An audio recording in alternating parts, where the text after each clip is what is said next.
Well, good morning, ladies and gentlemen. Thank you very much for joining us. This is Conversations with Wendy. Feel very welcome as we begin. Thank you.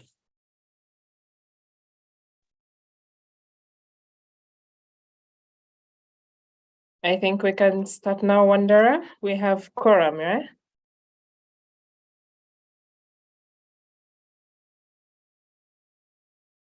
Can you hear me?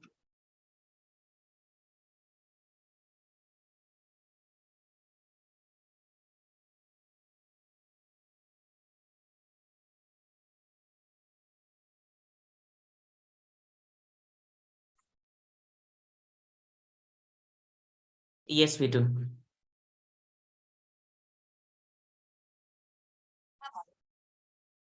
Yes, I can.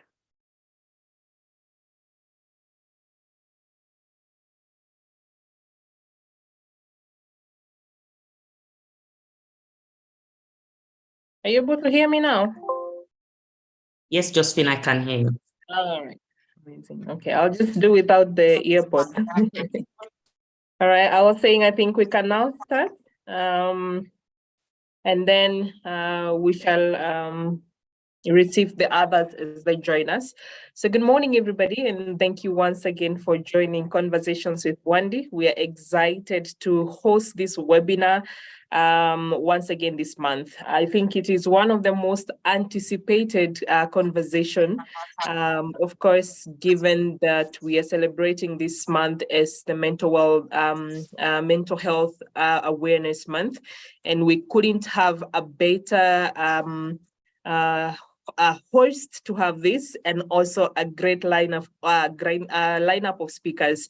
And as we get to know them and also hear them as they share their experiences, their insights, we just have a few house rules.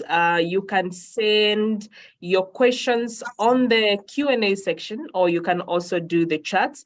We will try and pick some along the way, but we will also try to have a Q&A at the end of the session. This is a very interactive format of the session. Some might come out as quite personal, so feel free to interject with a question on the Q&A, and we shall try to address them. As Wandera starts, I'll just highlight some of the expectations that you can have for this webinar. So one is looking at the insights on how to maintain and improve mental well-being in a workplace. So our focus today is on mental well-being with a specific address on the workplace. We shall also explore practical strategies and techniques and tips to effectively manage stress. So how do you approach, a situation where you're feeling that you need help? What are some of the things that you're going to look out for to just differentiate between normal stress and at point where you feel that you need help? How do you also identify a colleague who needs help, and also how do we try and draw a boundary so that we don't interfere or close that personal line? So when do you know to stop, and when do you know to take action? So some of these things are the things that we're going to expect in this conversation. I am personally excited, and I believe that you're also excited. You can also introduce yourselves on the chat so that we know who is in the room. And I think at this point, I'll allow Wendy to take over the conversation as the host of the meeting, to introduce the speakers and to take us through the rest of the conversation. Asante Nisana. Thank you very much, Josephine, as usual, and I'm very honored to have all of you join us. I'm saying today we have quite good quorum as we begin. My name is Wandera. If it's the first time that you've joined us, everybody calls me Wendy. We normally hold these conversations every last Friday of the month from 9 to 10:30. Hard start 9, hard stop 10:30. And we want to thank every person that has always joined us, and for all the new people that are joining us. You can always tell us where you're logging up to us from on the chat box, or you can always put up your question on the question and answer box here. Thank you very much once again for joining. And let me just go straight into my panelists. As Justin has said, this is a very exciting conversation, very personal to me today. And I've put together a good panel here that we've been telling you about on our pages. We have here one of our usual panelists, Liz Wayumba. I'm very grateful to always have you here. Maybe you can say hello as we're introducing the other panelists. Hey, good morning, everyone. Welcome to all the participants. Thank you so much for having me on the panel again, Wandera. And yes, this is a very timely conversation during this month. My name is Elizabeth Wayumba. Many people call me just Liz. And I work in this area specifically. I actually work with organizations, I work with employees. I'm trained as a psychologist, so I come into organizations and provide sensitization, but also provide direct therapy, try to create solutions that work that are customized for the organization. And I do this work because I'm passionate about it, because I love it. So whether we're looking at creating EAPs for an organization or something else that works for them, this is my passion, this is my calling, and I appreciate being here and I look forward to this conversation. Thank you very much, Liz, and feel very welcome. We have yet another very honored panelist for the first time, Wandia Maina. Good morning, everybody. I am excited to be here this morning. Looking forward to having an interactive session and learning and also sharing the knowledge that I have. I'm a counseling psychologist and I have been in this space for close to 20 years now. I'm a director at a facility in Nairobi called Intrapersonal Health Services. And we look at mental health from a holistic perspective. We deal with individuals, we deal with families, we deal with couples, children as well, including addictions. And in addition to that, we also do what Liz has spoken about. We also work with organizations, helping them to ensure that their employees are just right within the workplace and that they're able to deliver and also to, be taken care of as well. So looking forward to engaging with you, and thank you for the invitation. Thank you very much, Wandia. For the first time in the panel, we're excited to have you here. Then we have our last panelist, Warimi, that I'll let introduce herself and let her just kick us off with a bit of where she's at with this particular conversation today. Thank you very much and welcome, Warimi. Okay, thank you, Wendy, for having me attend this session today. I really do appreciate. My name is Warieme Karinge. I'm the founder and CEO of Let's Go Mental Kenya. I will request the participants to kindly allow me not to turn on my camera. I'm not feeling too well today. I'll explain to you just in a bit, but I'm not feeling too well today. So as Wendy said, I'll just get the conversation going and then now the rest can pick up from there. So as I mentioned, I'm Warieme and I started this organization called Let's Go Mental Kenya. I started this organization in 2018. This was after 6 years of struggling with my mental health. I was initially diagnosed with depression and anxiety disorder in 2015. And the initial diagnosis all started when in around 2014, I started experiencing severe headaches that I did not know, or I didn't know what was the cause. But most of the time I used to think it was just because of stress-related, work-related stress. So basically at that point in time, I was in a sales department and I was working for a multinational, an ICT. So our targets were quite crazy, and I believed that that was the reason why I was getting the severe headache. So all I did was I just used to pop pills. And then I'll fast forward a bit because I can't give my whole story. How I initially sought help was that I was on leave. I'd gone on leave for a while. And when I reported back to work, I reported back to work on a Friday. And we used to have sales calls that every Friday morning. And one of the managers during that meeting kept pushing me to give an update, despite the fact that I was away. And due to her pressuring me, I started experiencing some symptoms that I'd been experiencing in the past, of where I would find myself trembling, shaking. I have dizzy spells, and these things just all used to come all at the same time and suddenly. So this point in time now, things got worse, and I collapsed in the office. I was rushed to hospital, and which began what I can say 8-month struggle of, sorry guys, just give me 1 minute. Thank you, Arimi, and I'm really liking that you're able to share our story. I like to say that if you're good. Yeah, I'm good. Alrighty. Yeah. So basically, it now became an 8-month whole struggle of trying to find out what's wrong with me, because some of the other symptoms I used to experience, as I mentioned, were the headaches. I used to experience heart palpitations. I had numbness on one side of my body. All I used to do was just sleep. I had low appetite. I would cry most of the time in the day. My bowel movement had been affected. Like I had so many symptoms that I just did not understand what they were until, wait, let me take you back a bit. So 2 months in, I was diagnosed. And the reason why I talk about 8 months is because I got to learn that when it comes to psychiatric treatment, you're just not put on one drug and then you're told, go and take this. They have to keep switching the dosages, putting you on one drug, seeing how the side effects are on you and removing them until now they're able to get the actual dosage that works for you. So for me, it took me 6 months, and then it took me another 2 months to report back to work. So meaning that I was away from work for 8 months. And I must say that my employers were very gracious to me. There's my direct boss who actually used to come and visit me. She always took time in her day to come and visit me and find out how I'm doing, or she would call me, and I could tell that it was, yes, there was the official bit of her having to update the managers, but she handled it in such a way that we actually became friends.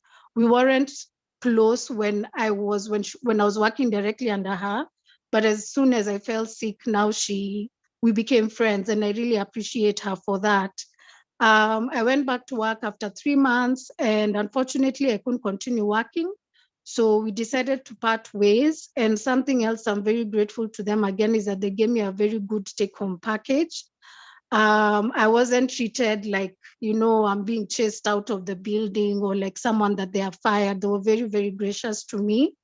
And these are some of the things I like encouraging HR managers and employers, that we really need to extend a lot of grace to employees who you either suspect or it's confirmed that they suffer from mental illnesses, because that genuine concern actually encourages the person a lot. I remember my stressors always used to be, I'll get fired.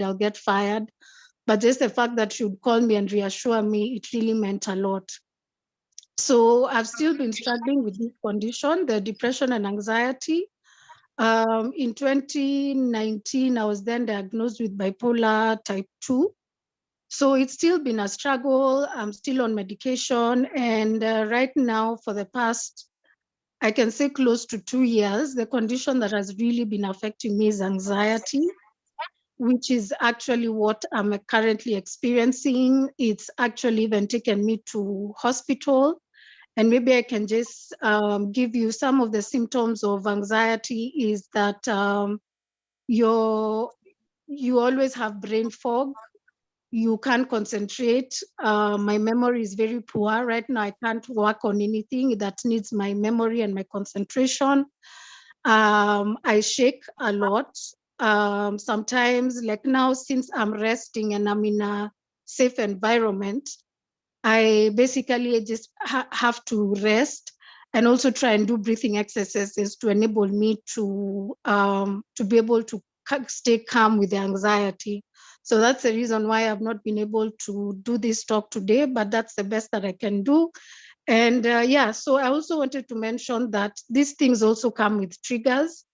So at least this time around, I know what has triggered the anxiety, but there are times when you do not know what the trigger is. It can just come and you do not know where it has come from.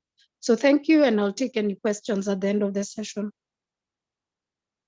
Beautifully put, Warimi, and thank you very much for speaking to us through an active episode. It's something that is very difficult to do, and I have to really acknowledge and cheer you on, because as I've always said, this is Wendy. I have had a different story from that of Warimi, but I do manage major depressive disorder and an anxiety disorder. So when Warimi tells you it's difficult and destabilizing. It is really difficult and destabilizing. And I'm really honored to have somebody who can be able to talk through this as they work their way, as they are actually having an active episode. And, like Warimi has said, there is quite a number of symptoms that are there. And many a times I get these questions within workspaces where somebody says, how do I know that this is just stress? How do I know that this is just burnout? Or do I now go and seek medical assistance? And I just wanted to know from you, Wandia, if you could just let us know what are those things that happen that now somebody should know, okay, this is not just common stress. This is something more and I should seek assistance. Thank you for that question. And I also just want to encourage Warimi for having been able to join this panel and share her story as she's currently going through that episode. So to respond to your question, one thing that I'm always very clear about, and I like letting people know, is that you need to know what your baseline is. So I need to know what Wandia's normal is. There's nothing like normal that is, cuts across the entire demographic. So you have to know what your baseline is. And once you're aware of what that is, then you'll also be able to identify when you're not okay. So then the not okay, as Warimi has also said, is that there are different symptoms and signs that would apply to different people. So for example, you could be like, I know we're going towards the end of the financial year. So accountants are currently going through a lot as they're trying to figure out how do we file their tax returns, how do we close the books. So for them, this is a normal occurrence that they're going to be heightened. However, if after the close of the financial year, they are still experiencing whatever symptoms, could be lack of sleep and inability to concentrate, and it's still going on, then that should be a cause for concern, because it has gone beyond the normal duration of time. So that would be, in a nutshell, how it would be. So the first thing is know what your baseline is. How does Wendy operate? And then also identify what stressors, what triggers could currently be going on. If it's something going on at work, then that's fine. Just push through that particular season, taking care of yourself as well. I believe we're going to speak about how to take care of yourself during stressful seasons. And at the end of that stressful duration, if you're not able to revert back to your normal, then it would be a good idea to have a conversation with a mental health practitioner or just somebody that you trust to be able to see if, what else could be going on in your space. Thank you, Andy, for that. Thank you very much, Wandia. That brings up a really good point, because as I keep speaking, I'm going to keep sharing my story. And as Warimi has also shared her story, so that we can have really practical examples of what happens when somebody is going through some of these different areas of mental wellness. For me, unlike other situations where it is triggered, nothing triggered my mental condition. And it was very confusing for me, because I would wake up every morning and wonder, what is this that you mean I have a mental issue? There's nothing wrong with me. I mean, I have not had any trauma. I have not had anything. So where is this coming from? And I like to say this story and laugh, because when it first started, I actually Googled myself and decided that I had a bacterial infection for myself. I took medication for the bacterial infection, and I actually thought that I was feeling much better. And I convinced myself, this is it. This is how it's going to be. There is nothing like a mental issue. And what happened is I started to be quite unwell within the workspace. And what was happening is that the colleagues that were around me were feeling some stress. But I was so unaware of what was going on that when I look back right now, I say, yes, you really need to be able to understand as you're taking care of people and taking care of yourself, there needs to be some healthy balance in between. Yeah. And that's why I would like to ask you, Liz, are there ways that that individuals can navigate the balance between supporting a colleague who is struggling while respecting their privacy and personal boundaries? Because sometimes what comes up is somebody would say everything that you told them, and it puts you in a very awkward space within the workspace. Yeah, thank you so much for that question, Wendy. In terms of how we can, that balance on how to take care of each other at work, but also maintain boundaries. One thing I think is, as a society, it would be helpful if we all just got just some basics around, psychological first aid. How do we actually know what to even look for in terms of behavior change, personality change around our colleagues? Because what are we even looking for? What are those flags that make us know this situation is not normal? For example, if a person is normally very friendly and cheerful and greets everyone when they come to work, and then you notice prolonged periods where that has just changed. They're getting withdrawn, they're getting isolated, or a person who's having very high mood swings, and they're just starting to, like we start stigmatizing them at work and calling them all these names. But that person, when you look at them and as a person who's worked with them, you can see that this is a change in personality. Because they were not like that. They were not rude, or they were not withdrawn, or they were not cut with people, like especially people in leadership. You may have had a person who was just a really congenial leader, and then suddenly they're just very short, very difficult to work with. So first aid, just I think as a society, what are those things that we need to look at? Behavioral changes. If a person used to talk a lot about their family, they were concerned about, just their upkeep. You notice this is a person whose grooming is usually on par. And then now they just basically could care less. They could care less about how they show up to work.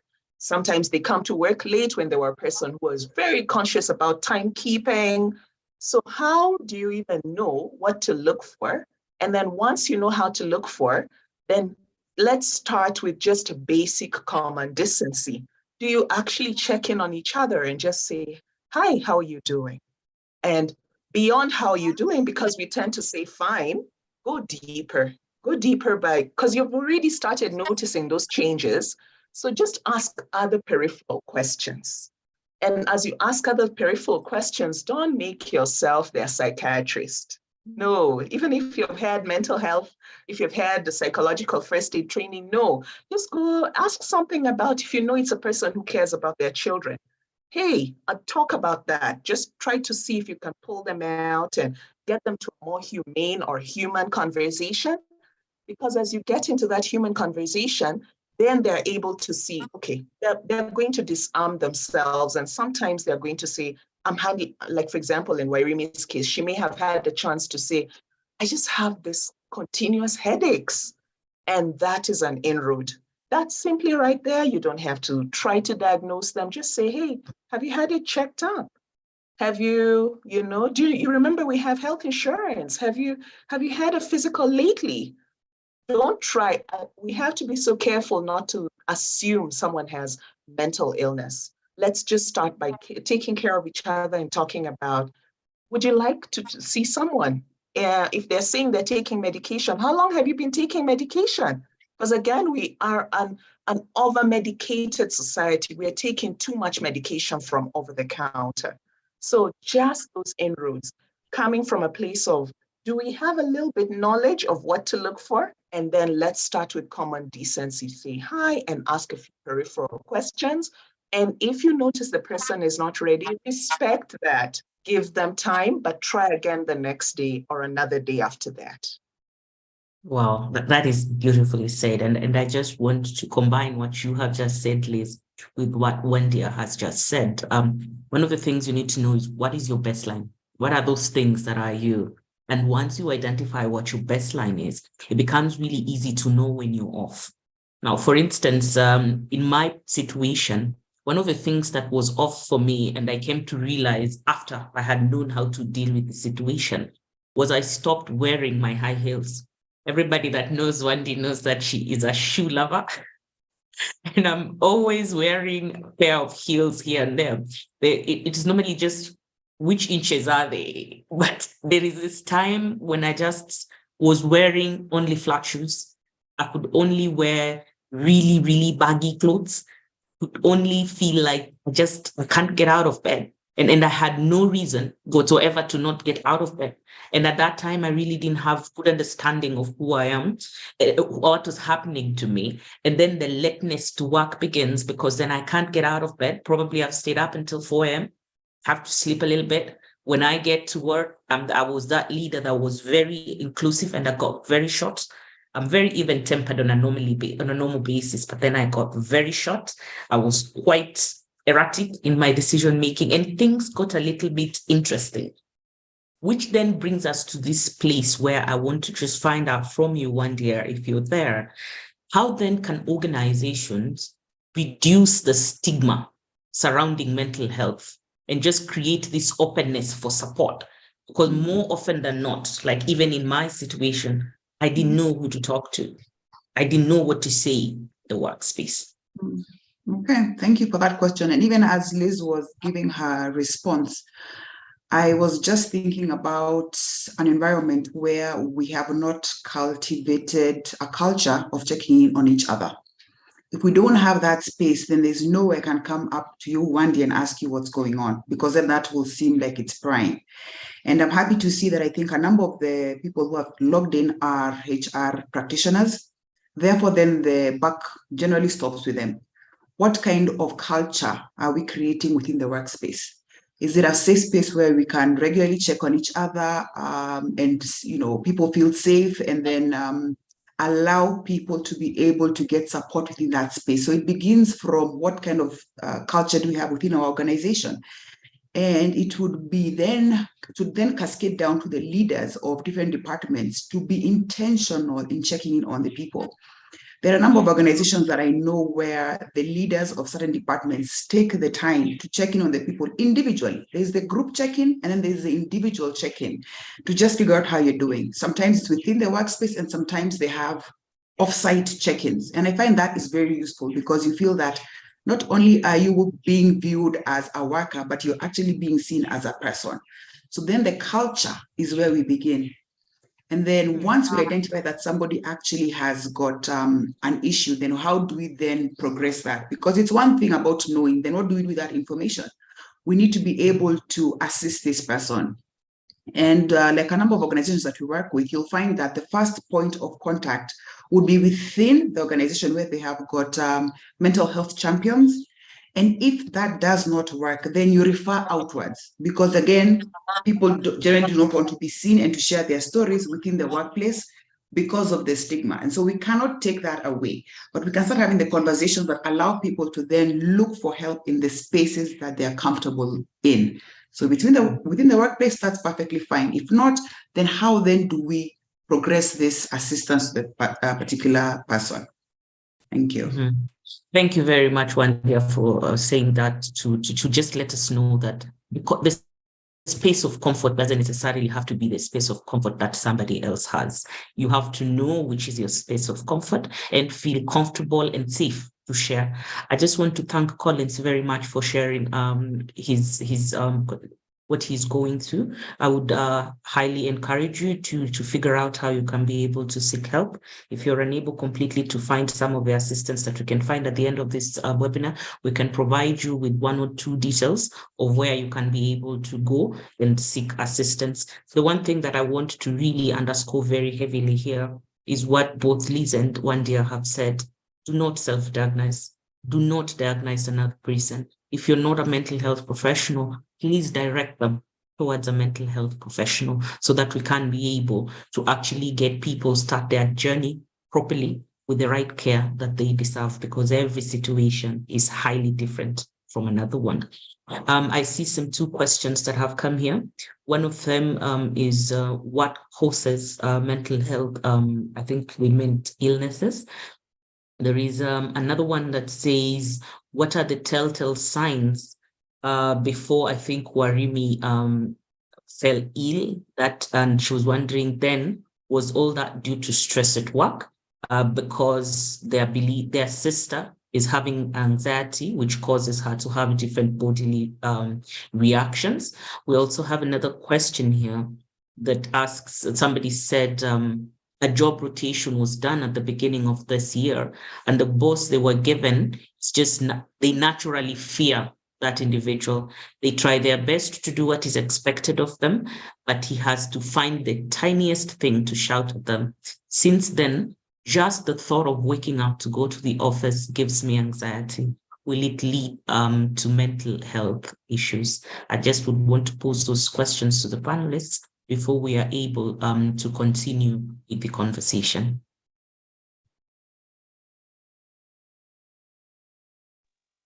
Okay, so I can go first. Yes, Warime.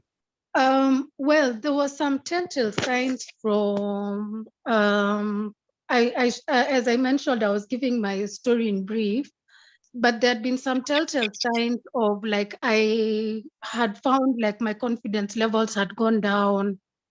I was always seeking approval from people because I've always been a very, like in school, I was in drama club all through music festivals. So I've always been that person who can stand in front of people, but then I noticed it reached a point where I couldn't even speak during meetings in the office.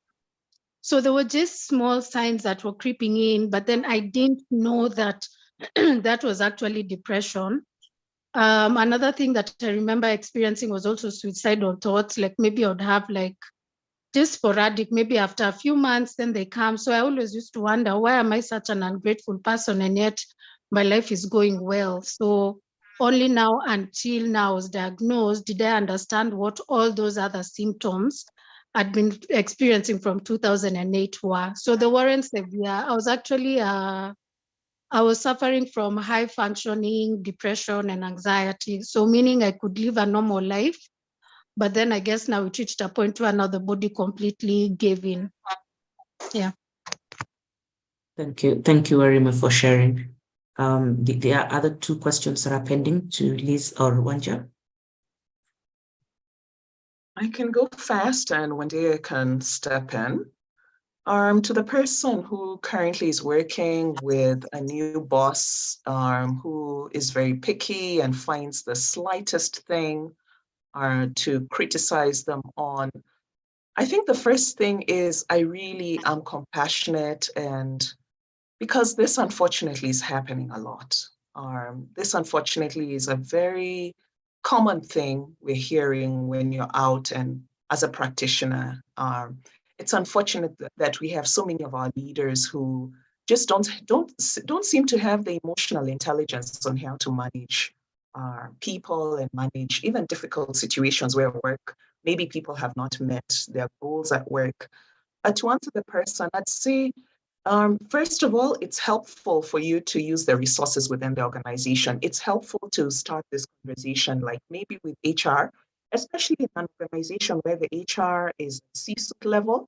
It would be good to start this there, because in terms of self-care, you have the right to just generally start by taking care of yourself and reaching out to someone outside your team and saying, I'm noticing this. Because if you speak within yourselves as a team, it's going to get really toxic because you're really unhappy, all of you.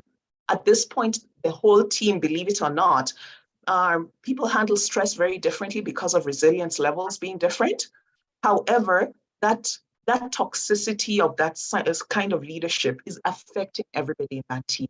And if it's at an organizational level, it's helpful to reach out first to HR. And I'm hoping in that organization, the HR at least has influence and they can look for ways to begin to let that leader know, hey, you're breaking people, you know?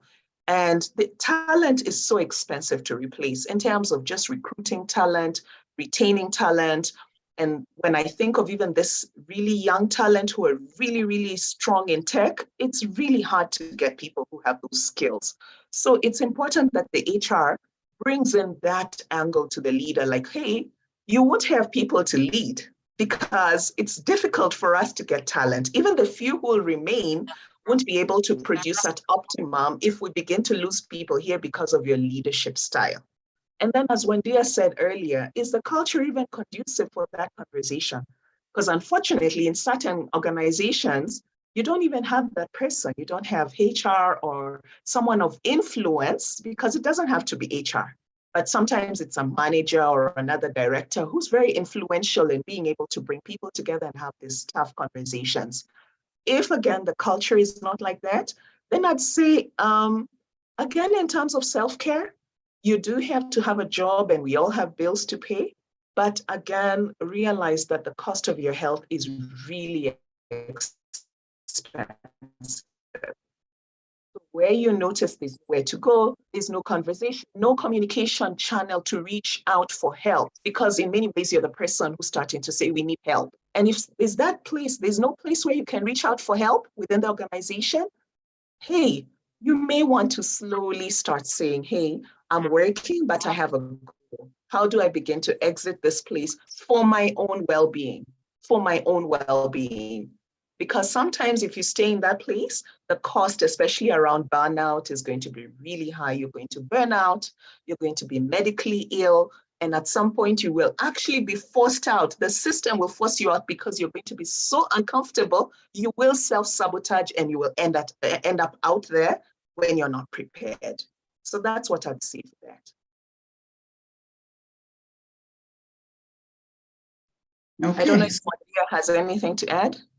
Let me chime in on that, but I do want to just also underscore what you've said. If you don't listen to the small signs and symptoms that your body is giving you, it will start raising its voice. And when it starts shouting, for you to recover, the cost is just too high. So you really do not want to take that risk. So as Lisa said, pay attention to yourself and do what is helpful for you. I think one of the questions which has not been answered is the causes of mental illness. Somebody was asking that. So in a nutshell, I would say there are two ways to look at it. There are organic causes and inorganic causes. If you listen to Wendy giving her story, she said there was no external trigger, there was nothing that was going on. It's just that her mental health started taking a hit. And this could have been caused by what we call the organic causes, chemical imbalance within the body.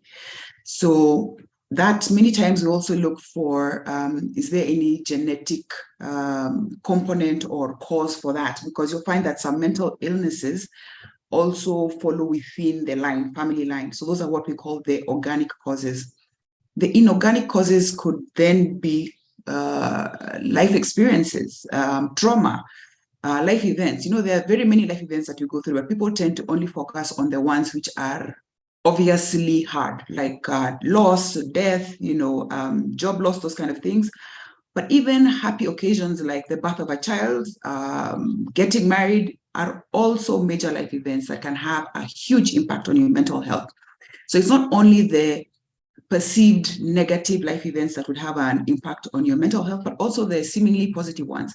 Even getting something like a promotion, that could be a stressor, because you then have the necessary skills to be able to deliver. If you've never had the opportunity to lead people, that is also a possible stress factor. So these are the way we would look at what the causes of mental illness are. Simply organic, from within the chemical structure of the brain and the body, and the inorganic ones, which is life experiences, life events, traumatic experiences from external. I think that's what I have to say. Thank you. Thank you very much, Wandia. And I think for me, the first time I had chemical imbalance was when my doctors told me that I have a chemical imbalance, which was very interesting for me because I was wondering, then just rebalance it. I've had a really interesting journey with my mental health. And some of the things that became really obvious to me is that the signs were all there. I just didn't know that they were the signs, but the signs were all there.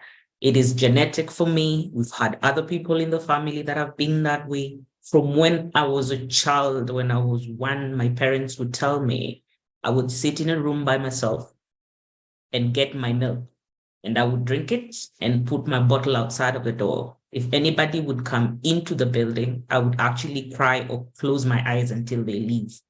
what they would say was, she's a very good child. Huyu mtoto, in Swahili, that's how he said. Huyu mtoto mzuri sana, you can leave them by themselves and you can do your own thing. Apparently, that was a sign. It was all there. It was all there when we looked at it. And you notice that sometimes when we don't take action, it's because we don't know. We are just not aware, because once I was made aware, it was actually quite funny. And I always tell Warimi when we talk, that those of us who have been in this journey, we can laugh at ourselves. We can laugh at each other because it gives us the comfort in knowing we are moving forward. And I was laughing with her saying, these signs for me were all there. They were so painfully obvious, but they were just not obvious to us then. So it brings me back to my next question when I asked, how do you then differentiate between that just normal stress of everyday challenges versus a more serious mental health issue? If I could just pose that to Liz and also just say thank you very much for the questions that are coming in. We will get to them as we continue with the conversation. Liz, thank you. I venture to say that I think Wandia handled this earlier, because it does come back down to what is your normal? What is your normal? And so I think one of the things we could start with, even as we are on the panel today, is all of us just starting to have more self-awareness around, how am I when I am well? Who am I, Because I think, realistically speaking, even just saying what is your normal, if you actually don't know who you are, is very difficult. So let's just start by, who am I when I am well? And have I ever been well? Like in your case, Wandi, had you ever been well?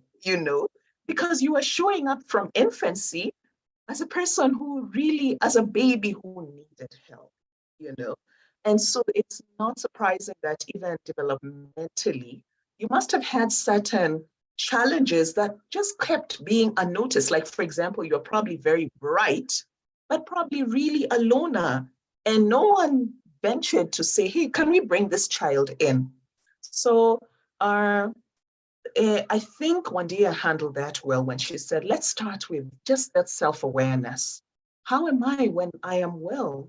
Who am I? And then let's also get some medical checkups. It's helpful to get a medical checkup, because again, there's a lot that we also could be thinking is a mental illness, when you really need to start with, how is my body feeling? What's my blood pressure level? What do I have any other underlying issues physically? But yes, physical signs do sometimes signpost to a mental illness. And mental illness, physical illness, there is that marrying right there, because we are whole beings. But let's start with that. Utilize your health insurance for those of you who have it. And for those who don't, start with that knowledge. Who am I? And how do I actually understand that baseline? Even when people say things like you're an introvert and extrovert, all that, when you look at science, it's actually been this, what's the word for it? A lot of it's not cut and dry. There's no one who's fully introverted and fully extroverted. We're in a continuum. So I think I'd say that for that. And then just quick note, Wandera, your names are so similar. I noticed that somebody on the chat was asking about taking therapy for the boss who is difficult. I think therapy is good. It would be maintenance in this case. It will not solve the issue. Because if you're in a toxic cesspool, it's just part of that maintenance I was talking about earlier. If this is what you need for now to be able to maintain your sanity in that workplace until you can figure out what to do, if things are not changing within the organization, then definitely go for therapy. But that is not going to solve anything. Where there's no change in leadership, no change in the culture, just be aware that therapy is maintaining.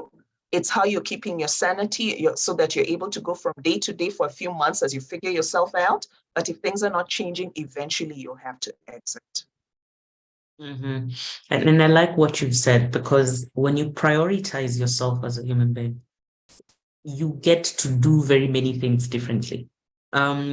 Before I started my journey and understood myself very well, I used to say, I'm this professional that does this and does that. But of late, in all of my introductions, even on my LinkedIn page, it says I'm a human being.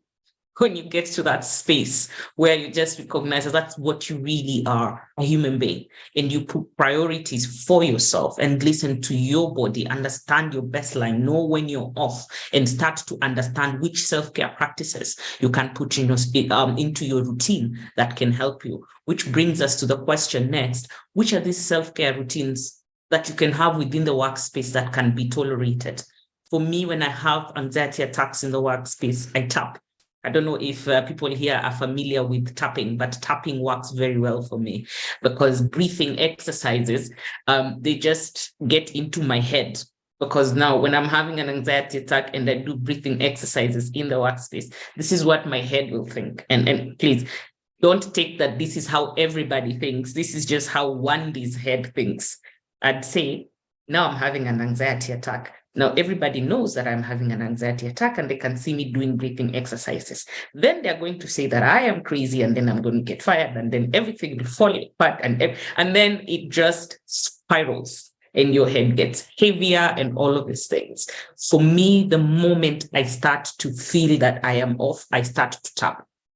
One of the things I have done is I have really gone in to understand myself when it begins. For me, what I'm doing in terms of self-care is to catch it when it begins, because then I am able to handle it best. I used to have a lot of what people call pins and needles. I would feel it every time I would be about to address people in public. I would get pins and needles so bad my hands would start to shake. I just used to think I am like that.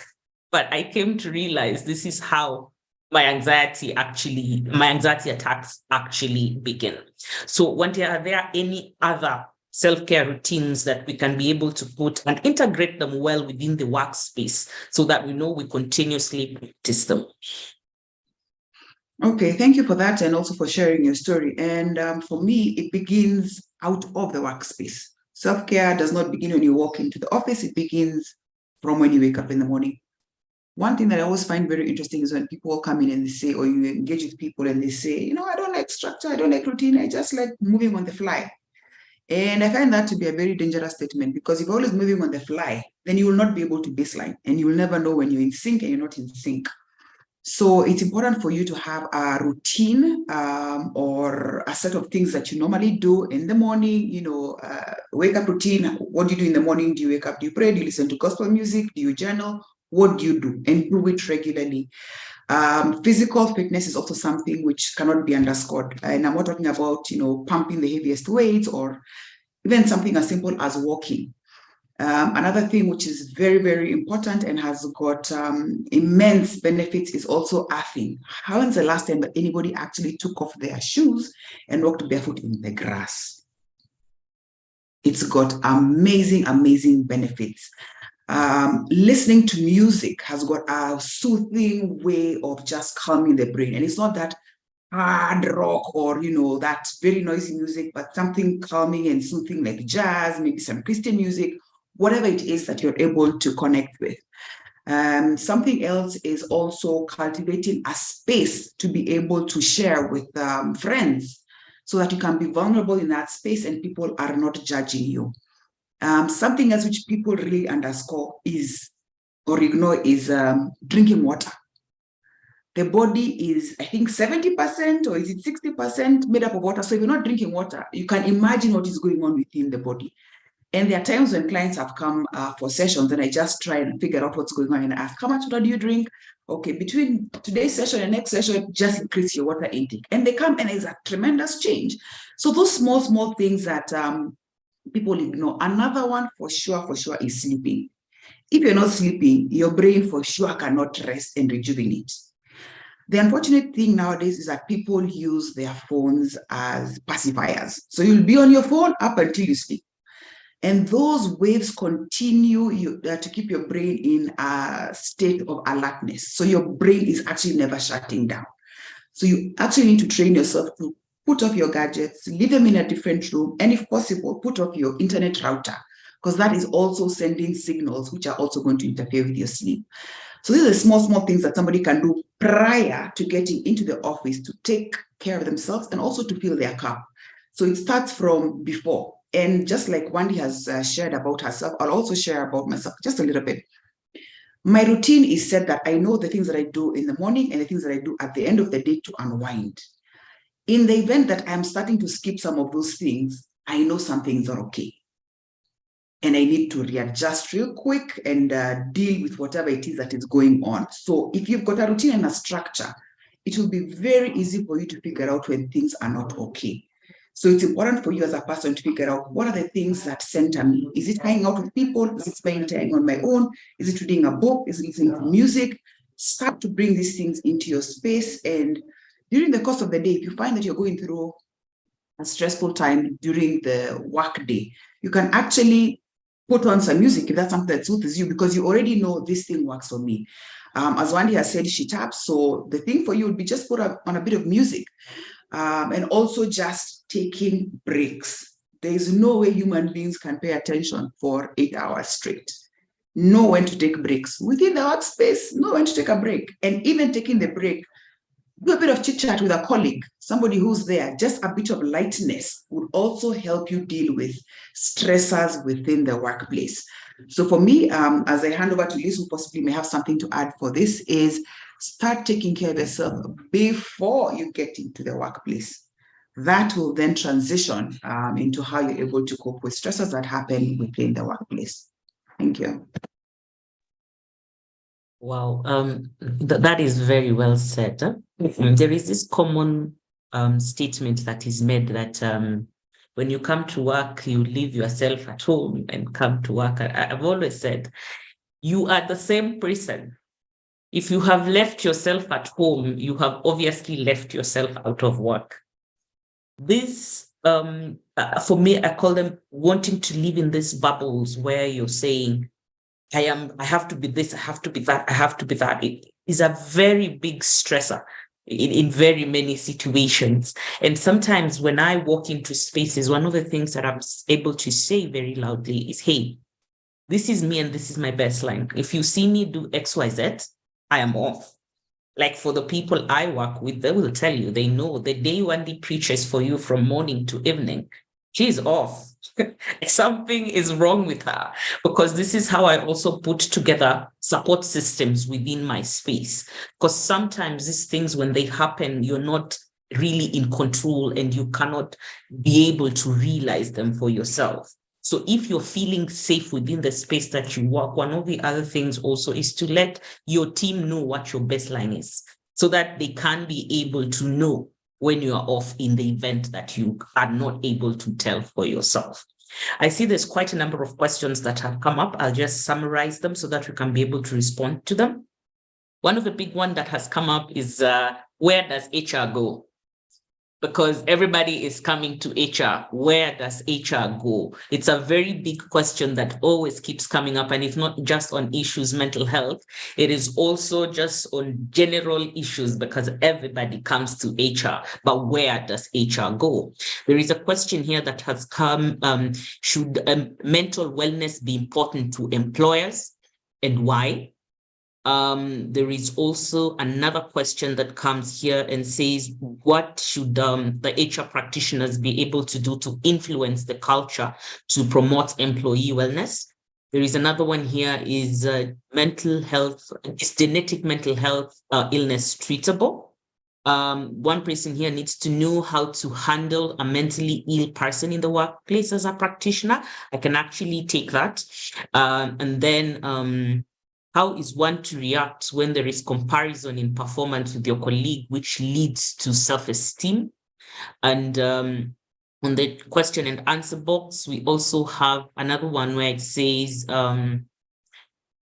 what are some of the effective ways to reduce stigma in surrounding mental health in the workplace? I think this one we dealt with at the beginning.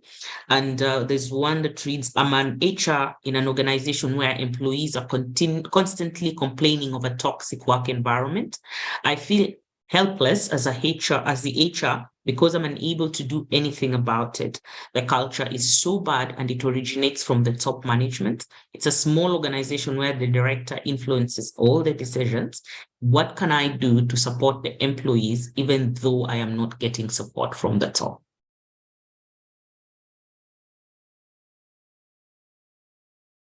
Those are very good questions that have been asked. I just want to pose that back to our panelists for their contribution. I think this one will tag team because those are a lot of questions. Where does HR go? That's a really good question. I think the first thing is maybe HR should have a tribe. I've noticed that HR practitioners locally now have a lot of groups. So part of it is finding their tribe where they can actually talk to each other because in many ways they have a common language in terms of understanding what's going on in organizations. The organizations are different, but it's really helpful for each HR practitioner to have a tribe. And this, as much as possible, should be not only a digital tribe where you can engage every day, but at the same time also an in-person tribe where you meet once in a while to sharpen each other, to encourage each other. In addition to that, I think HR, because they're fully human, as you've said, Wandera, they're not HR first, they're human beings. So it's helpful again for them to have those connections within their own friendships, their own family groups. They should seek help like any other human being. So outside the professional therapy, when they need therapy, they should seek groups where they can actually just be, they can have their own friendships and their own connections. Apparently, I'm seeing a notice that my internet connection is not good. Can you still hear me? Yes, it breaks a little, but we can hear you. So I would say because HR are human beings, they should have a tribe of other HR professionals. They definitely should get support from the leadership of the organization if it is an organization where they can have that collegial relationship. They definitely should have their own friendships and their own circles. That outside, those connections outside, they should seek professional help when they need it, because what they're carrying is a lot. HR are known to be the ones who carry everything from legal to mothering people to the policy to administration. It's a lot for any one person or any one team. I'm trying to remember what the other questions were. If I can sum them up, there is, for instance, is why would mental wellness be important to employers? There is another one where one wants to know how to handle a mentally ill person in the workplace, but that one I can take. Then we have one who wonders how one is to react where there is comparison in performance with colleagues, which leads to them having low self-esteem. And there is one who is working in an organization where there's toxicity from the leadership up till to the whole flow of the organization. And as the HR practitioner, they are feeling quite disenabled to be able to do something to give support to their teams. So in terms of establishing a well-being program, I think someone had mentioned that as well. Empowered to just begin by tracking simple data that you can present to the leadership of the organization on why you actually want to take care of employees. And beyond the well-being, there's also welfare. Because I find that just basics around people being paid on time, people being able to take time off, take leave, people being called back in during or being reached out to when they're on leave or on maternity. That's around welfare and well-being, because some of these are just even practices that organizations just really need to start having some hard lines on how people are managed. And part of it is, how can HR be empowered to have the data to show this is where our people are in terms of people are not coming to work, or people when they're working, they're not producing much, which we call presenteeism. You're seeing people at work by 7 a.m. Like when we talk about Kenya, people come to work early. They're there even before 8 o'clock. but in terms of productivity, in terms of the organization goals you have, nothing is moving. That tells you there's a lot of presenteeism. When people are calling in a lot, you know, they're really looking for ways to not, that avoidance, that bit about absenteeism, they're really looking for ways not to come into work. I've worked with organizations where people are not wanting to come in physically. And as an organization, you actually need their physical presence. It's one thing to have a hybrid environment or remote working, but where you actually need people to come in more, you need for whatever output you have as an organization, you need people to come in at least 3 or 4 days a week. And they're really hesitating. They don't want to come in physically. That tells you a lot. When people are not showing up to meetings, that tells you a lot as well. They're really avoiding. There's something they're avoiding in terms of the leadership. So empower HR to have the data to begin to track that. Simple data, because again, organizations sometimes don't have the budgets. Start with the data, start tracking. Have you noticed all these managers are telling me people are not showing up to meetings? They call meetings, you call even a lunchtime colloquium just for people to learn something for themselves, something that is supposed to be about their own wellness or their well-being. I once interacted with an HR who told me, even when we have people, even when we have medical practitioners on site just to do blood pressure checks, people don't want to do that. They don't even want to show up for that. That already communicates a lot. So how can HR be empowered to begin to give those very precise examples and have data, and then begin to track this data and show the impact on the organizational strategy? We have very beautiful 3 to 5 year to 10-year visions and strategies, but when you don't align that with the employees and how you manage them, you're going nowhere. So begin to show the leaders in terms of this beautiful, amazing intelligence strategy. We are not going to get there if I have to keep recruiting for you. The cost of recruitment is this. The cost of replacing the person and how long it took in terms of time is this. What I'm hearing from managers in terms of people outputting, working, showing up to meetings, not wanting to even come to work is this. We are not going to get where you want us to be, regardless of whatever lofty goals you have. So that's part of it, empowering HR.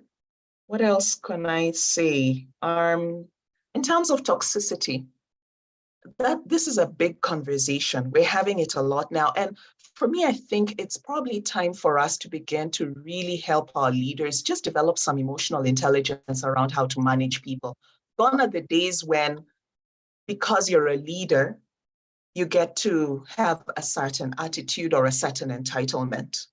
Actually, it was never okay, and it's not okay even now. So part of it is, how do we begin to help our leaders know that things are changing in terms of managing people? It was not okay before, but really, really now people are actually saying, no, I don't want to be managed this way. And if I have to get out, I'll get out. Also, the impact on your image and your social media, your brand as an organization, it will take a hit. Because people are going to talk about it online, they're going to tell each other. That's also costing your organization because your brand is going to take a hit for sure. So I think I can say that for now. If I think of anything else, I'll jump in as Wendy steps in. Okay, I think Liz has given a very comprehensive response, but I'll just chime in a little bit. And this is in reference to the tribe. Having a tribe, having peers that you can speak to. I know for sure there's nothing new under the sun.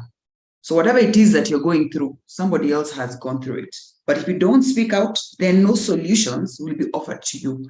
So speak out. Somebody else will be able to give you a solution around that. Over and above that, it's important to also have a safe space, which is possibly having your own therapist who can help you then explore different options or scenarios that you can be able to implement within the workplace.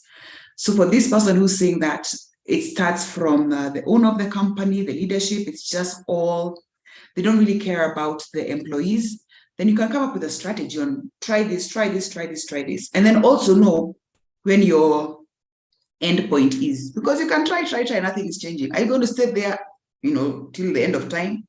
Or are you also going to figure out, I'm going to give this place 6 months, so I'm going to give this place this amount of time, and these are things I'm going to try. If nothing is changing, then maybe I possibly wasn't the change agent that was meant to be here, and just look for something else, because we do not want you to get burnt out or disillusioned about the HR practice that you're in.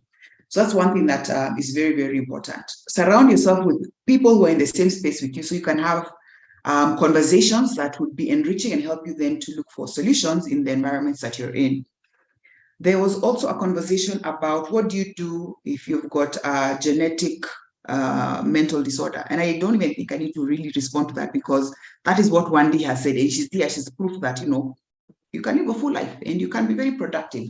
So there are solutions. And if you believe that could be you or somebody else, then just point them in the right direction. There's somebody else who said their self-esteem is taking a hit because of the comparison that's happening within the organization.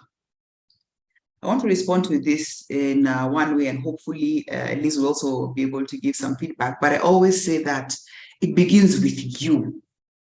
What is your self-concept? How do you view yourself? If you are listening to how somebody else views you and rates you, then you'll always be at risk of either having a very good day or a very bad day based on what the external environment is throwing at you. So it would then begin with you, and the onus is on you to discover and appreciate the things that you're doing, and be able to actually rate yourself from, maybe the year began at this point, I've been able to achieve this couple of things, and knowing it for yourself. And in the 360 reviews, or if you're having a conversation with that specific person, you could also give them feedback. But it's okay to compare, or rather to give, glowing recommendations to this person, but this person is not working in isolation. It's a team. It's team effort at the end of the day. So also be able to start understanding yourself and having the confidence to speak out.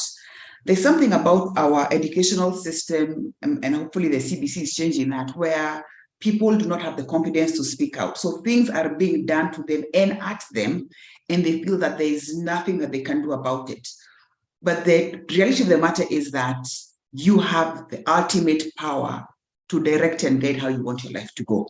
So it's unfortunate that's a space that you find yourself in, but possibly start having a conversation with a psychologist who can help you then build your self-esteem to be able to then defend yourself and speak up in spaces where ideally the wrong thing is being done. I think those are the ones which are not answered. Wendy, you wanted to also say something. I don't know if I've captured all the questions or not. Yes, you have. Yes, you have. And thank you very much, Liz and Wandia, for those very insightful spaces, conversations that we've had. One of the things that I want to tell all the HR practitioners that are in this group is we are always walking around and saying, bring the H back into human resources. We keep saying that statement, but we don't actually mean it. For me, when you have an employee that is unwell, they are unwell. Don't segregate and say they are mentally unwell or otherwise unwell. They are just unwell. All the supports, all the protocols that come in when an employee is unwell should be implemented when an employee is mentally unwell. The things that I always keep saying that we need to continuously do is, even as we work towards ensuring that every person remains well, we have to be able to know, especially because of all the laws that we have in the country, when this employee, because of their unwellness, they are completely unable to discharge their responsibilities. And you have to be very careful to realize that that is not a determination that you can make as a HR practitioner. You need to be able to send this individual to a properly qualified medical practitioner for them to be able to say, yes, in our assessment, this employee is completely unable to discharge their duties because of the fact that they are unwell. Normally, then in organizations, we have protocols that help us to separate with employees who are leaving owing to them being unwell. One of the things that Warimi had just said in the morning when we started the session, she said they were able to give her a very substantial package that she was able to live with, and it assisted her. In other more developed jurisdictions, you see that actually people are put on payroll for years as they are able to work within the space of getting better. So again, this is how you bring the H back into human resources. It's not just saying it. You actually have to do it. And I've seen a question here that has come and said, why should mental wellness be important to employers? I would start with being cheeky and say, why not? But also, I would easily state that what is the purpose of having an employee at work who is not productive? What is the purpose of that? If an employer, you want to sit in a corner and pretend that everything is well when not everything is not well, the person that loses the most is you, the employer. Because if your people are not well, your business is not being carried out. When your business is not being carried out, then why do you have all these people with you? For me, human resources are the single most expensive resources that are there in any organization through and through. They are also the most sensitive types of resources that are in the organization through and through, because they are the ones that carry out the business. They are the ones that help you with your machines and make sure they're in the background, making sure that it works. They are the people that have gone to the front face and sold your product to other people. They are the people that are carrying your brand and selling it to other people so that people can either buy your brand or accept to be included in your brand. When you don't value mental well-being as an employer, you are not valuing your business. And that is why I would say that is the single most important reason why an employer's or concern should focus on the well-being of their staff. And I like to say well-being because if you see, you've been following me on my socials. This month, I've been insisting that I'm a mental health advocate. I'm posting things because it's Mental Health Awareness Month, but also because mental health is health. We need to be able to be very clear and distinguish those two. Mental health is health. Let's not say somebody is unwell and somebody is mentally unwell. They are all unwell. So mental health is health, which brings me to a next question here that I'm going to ask as we wind up is, what are some of those specific programs that can assist employees? And many employers have this medical insurance where they have 3 or 4 webinars that talk about mental well-being. Is that a proper employee assistance program? If they are there, what are the other things that an employer can put into place that can wholesomely cover the employees in their full wellness? I'll throw that back to both you and both Liz and Wandia to guide us through it as we pick up the remaining questions.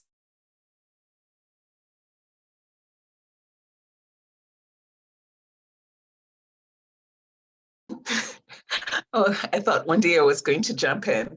What are some things? Yes, we seem to think trainings are mental health well-being. Once you have a training or you have, it's not. There's so much more that goes into this whole conversation around well-being. The reality is, I think, first of all, organizations can try to think of ways that work for them. What works for your organization? Where can you start, even if you're starting small? If you're starting small, it could be as simple as having therapists who are willing to work with organizations, even at an individual level. So is it that you actually start by having a practitioner who is available to your employees? That's one option.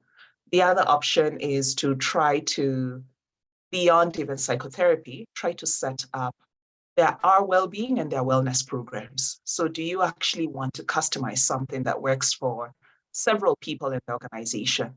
Not everybody is going to want to see a therapist. Not everybody needs to see a therapist. So what else can you put in place that is actually going to be more inclusive of several people, if not everybody in the organization? So this could be anywhere from arrangements with I know that the organizations that have arrangements with fitness providers, for that physical well-being. Because as you said, Wendy, well-being is actually very broad. There's several areas when it comes to a person's well-being, and one of them is actually that physical health. So what can you put in place in terms of physical well-being so that you can, and I've actually seen a while back, I remember going to one of the prominent supermarkets locally, and they had a lunchtime aerobics program. And I was very impressed. It was at a supermarket, but they'd found space somewhere behind. And they have a lunchtime program where any person who's not on the floor of the supermarket can join the lunchtime workout program. And then in terms of employee assistance, this is really broad. This is where you're now thinking beyond psychotherapy, you're thinking beyond physical activity, you're thinking about the whole person. So you can, again, reach out to providers who provide a full range of services, whether it is financial counseling, because right now in this environment with the current concern around finances, not only locally, but globally, one of the major stresses is people's finances. So if you have an EAP that is robust, where people can even talk about just their finances, they can call in and they can actually talk about their finances and how to organize that. That's helpful. Nutritionists, I've seen organizations that have included nutritional programs. Nutritionists are part of the EAP, just so that, again, it's a holistic, you're approaching it from a holistic place. Legal counsel, a lot of people are going through a lot in their families and their marriages. So again, EAPs that at least can provide even basic legal counsel, and then that legal counsel can provide, can signpost one to where they can get more legal help, where it's actually an issue that's a bit more complicated. So as much as possible, customizing care for your employees based on what you have on the budget. Start where you are, but customize it. Don't just look at what one organization is doing and just pick up from there. As much as possible, try to look at what you can from your budget, customize it, try to be more holistic is what I say. Think of a well-rounded approach. Reach out to your health insurance, see if they have attachments to any employee assistance programs, and understand the employee assistance program well. Understand what are they providing. Is it a full battery of services, and how much access do employees have to it? Because all these nuances really matter. And also for employee assistance programs, I'd say make sure they're actually accessible to your employees, because it's one thing to say you have an employee assistance program, but some are so inaccessible. For some reason, I'm finding a lot of our people are going to external providers. So by the time you call those providers, sometimes a lot is lost in translation. When somebody is in crisis and they're trying to get to a phone number that is somewhere out in Canada, and not to say there's anything wrong with reaching out to an external practitioner, but sometimes even just that, those hurdles, let's try to minimize hurdles to our people.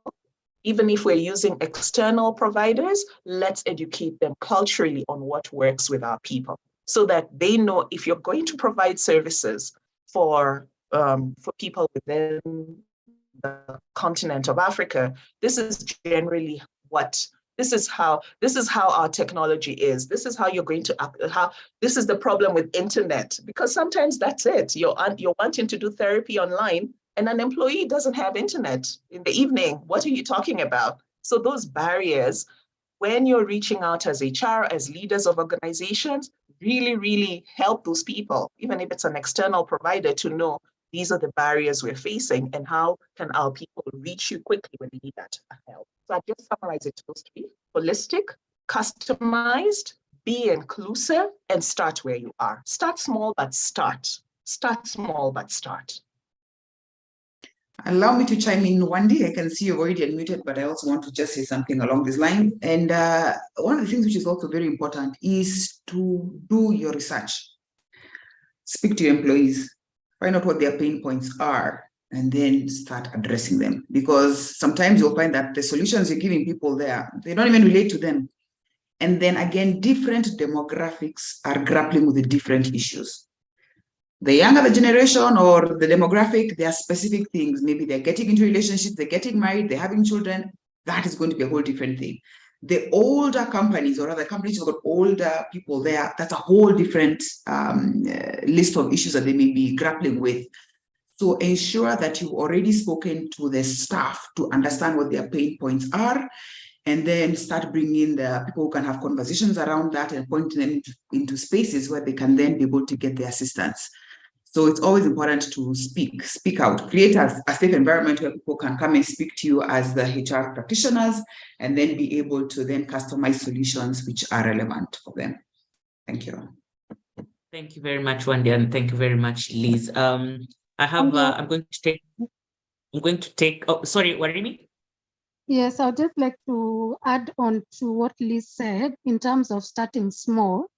I have an organization where there's an organization I went to do a training and awareness workshop for, and after the workshop, they actually started having mental health challenges. So like they would have maybe in the month of June, we all agree that everyone is going to walk 10,000 kilometers. So maybe you get people to download the app, everyone logs onto the app and have to log on their kilometers until the end of the month, you know. It could be maybe 1 week fruit challenge. Let's eat fruits this week with every meal or something like that. You know, it can be something very basic. So that now, even as Liz said, the webinars don't only work because you see, you come, maybe the last training you had was in November. We are in May 2023. It's already been how many months? Me and math. And we say, for example, if it's 8 months, people have already completely forgotten about this training. They are on the work, numbers need to be met, targets need to be met. So the mental health training is good, but you need to follow up now with some of these small programs like the challenges. That's just beautifully said, Warimi. And like, as you're seeing, all our panelists are echoing, start somewhere. I'm going to take the last round of questions as we wind up, as we have 5 minutes to the clock. We have a question that says, what are the recommendations on managers and supervisors who are having less concerns with mental health at workplaces? They always consider targets rather than well-being. As the HR, how do you deal with different personalities at the workplace? Because sometimes you find it hard to manage all of them and it is overwhelming. What do you do? Mental health is always starting with a person. What would you do to the employees who are less concerned with their health in an environment where there is policies and all for be assisted, but this employee still is not willing to take it up? What would you recommend to employers who their concern is less minded as they are cost conscious? People would want to contact the panelists, and somebody here is looking for a therapist. I think that one would want to talk to you differently. I think we can give you to the panelists after so that you can be able to have a longer conversation.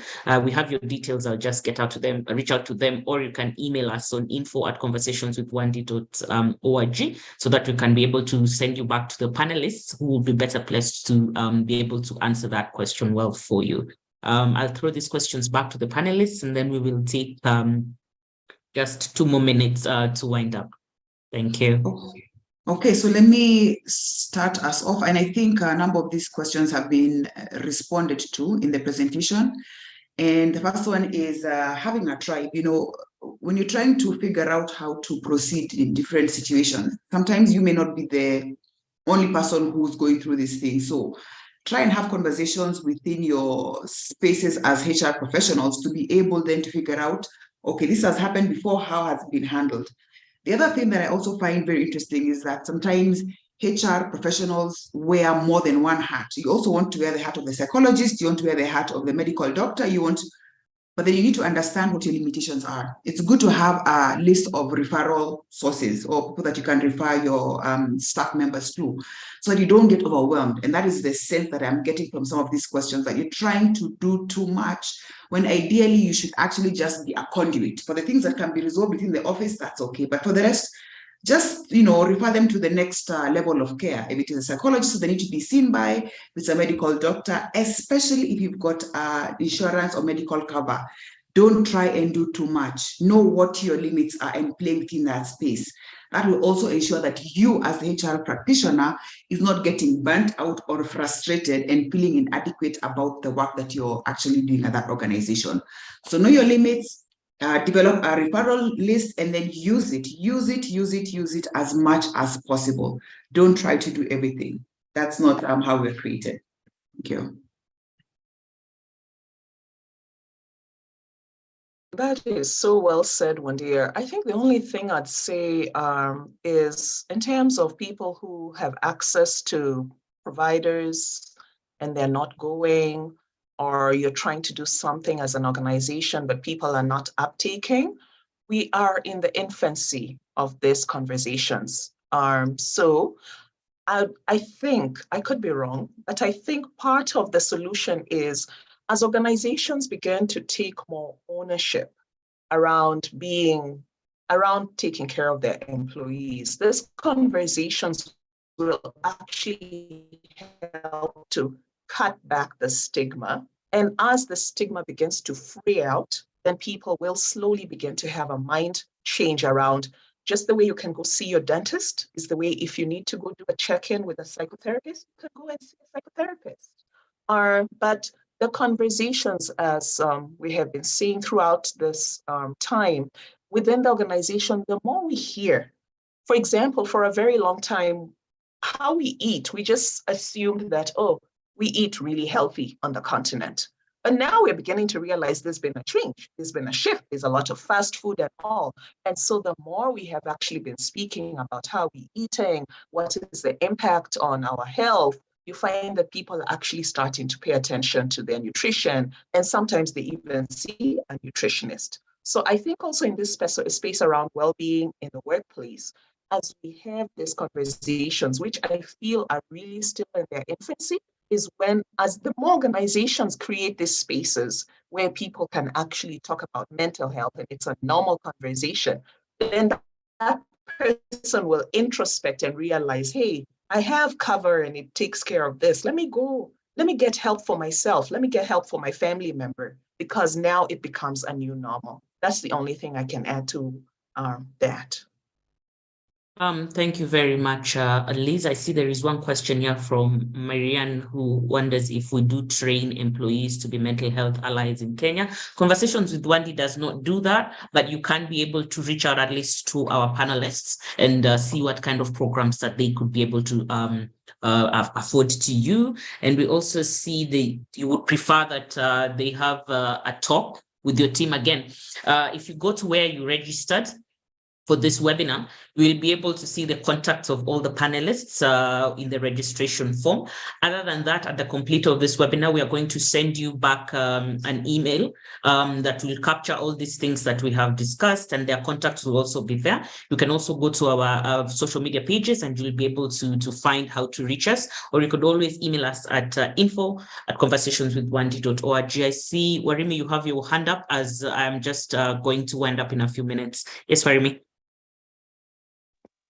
Oh, okay, fine. I just also wanted just to wrap up by saying that first, to address the managers, the HR managers, C-level, basically, is to remember that even before you begin with the organization, start with you. As the HR manager, are you creating a safe space for the employees around you? What conversations are you starting in the office? Someone mentioned there's a lot of information out there. So share these links with people, have these conversations with people during lunch break, like make it a conscious effort on your end to start having these conversations. And then also while you're having these conversations, remember there's you to take care of as well, not the employees. And then also just again, to reiterate what everyone has said, take care of your mental health. I have been a victim of this, and maybe this will resonate with some people. Sometimes when we go to webinars and we learn new things, we tend to look around us and forget to look at ourselves. So it's also important to know that this information that was shared here today is for you, number one, for you, yourself now, your family, your friends, your employment, because once you take care of your mental health, it will definitely positively impact every other area of your life. Yep. Thank you. Thank you very much, Warimi, for what you have just said. All this information is actually available on our YouTube channel. You can always go and watch it at any other time. We will also send you an email that will have the link to this particular conversation. I just want to say thank you very much for each and every person that has joined us. This has been Conversations with Wandi, the May webinar, and we are very grateful to have you here. I just want to underscore that my name is Wandera Kweyu, and I do work every day with a depressive and anxiety disorder. And what keeps me functioning is that I take my mental well-being as a priority for me. And I hope that that invitation will also let you to do the same for you and the colleagues around you. Thank you very much once again. And we look forward to seeing you next time, same place. As usual, you can always like and follow us on our socials. That's Conversations with Wandi on Twitter, on Facebook, on LinkedIn, and on Instagram. Thank you, and do have yourself a very lovely weekend ahead.